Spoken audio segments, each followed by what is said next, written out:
আজকে আজকে পুঁই মিটুলি রান্না করবো। তো এখানে অনেকগুলো পুঁই মিটুলি হয়েছে, সেগুলো আমি দেখিনি। তো এই দেখো আমার ছোট্ট সরু সরু পুঁই মিটুলি। এই পুঁই মিটুলিগুলো আজকে আমি রান্না করবো। তা কাটবো এখন এগুলোকে। এখানে একটু হয়েছে, আর ওই গাছটায় অনেক হয়েছে। যা ঝুড়িটা পড়ে যাচ্ছিস কেন? আর কোথায় আছে পুঁই মিটুলি? এই ব্যাগের ভেতরে। এই যে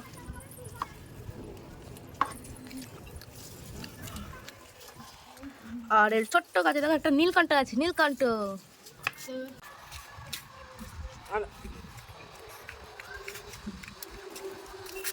আর এখানে কত হয়েছে দেখো, এই একটুখানি একটা গাছে আমার অনেকগুলো পুঁই মিটুলি হয়েছে। এই যে এই ডালটায় অনেকটা হয়েছে, তো এইগুলো এখন আমি কাটবো, নেব। এই ডালটাকে পুরোটাই কেটে দেবো।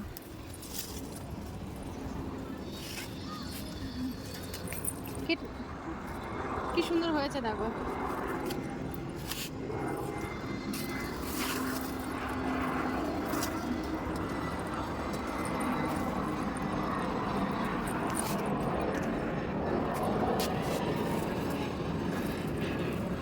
রেখেছিস?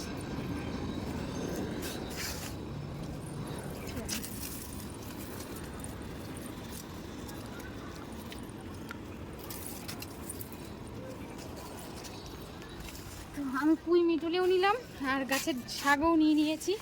দেখতেই পাচ্ছ আজকে এগুলো আমি রান্না করবো চিংড়ি মাছ দিয়ে। কালকে তোমার দাদা বাজার থেকে চিংড়ি মাছ কিনে এনেছে, তো সেগুলো দিয়ে আজকে রান্না হবে। আর একটু সবজি দেবো। এটার মধ্যে অনেকটা শাক হয়েছে আজকে আমার গাছে, একদম কচি গাছের শাক, দেখেছো? আর কি সুন্দর মিটুলি হয়েছে এখানে। ও তরতাজা শাক, তরতাজা শাক অনেকটা হয়েছে না? অনেকটাই হয়েছে। কি চিংড়ি মাছ দিয়ে করবে নাকি? হ্যাঁ, আমি চিংড়ি মাছ দিয়ে করবো। বাহ, ফার্স্ট ক্লাস।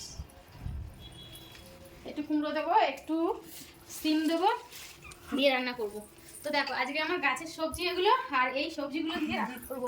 অবশ্যই কুমড়োটা একটু নেবো আমি।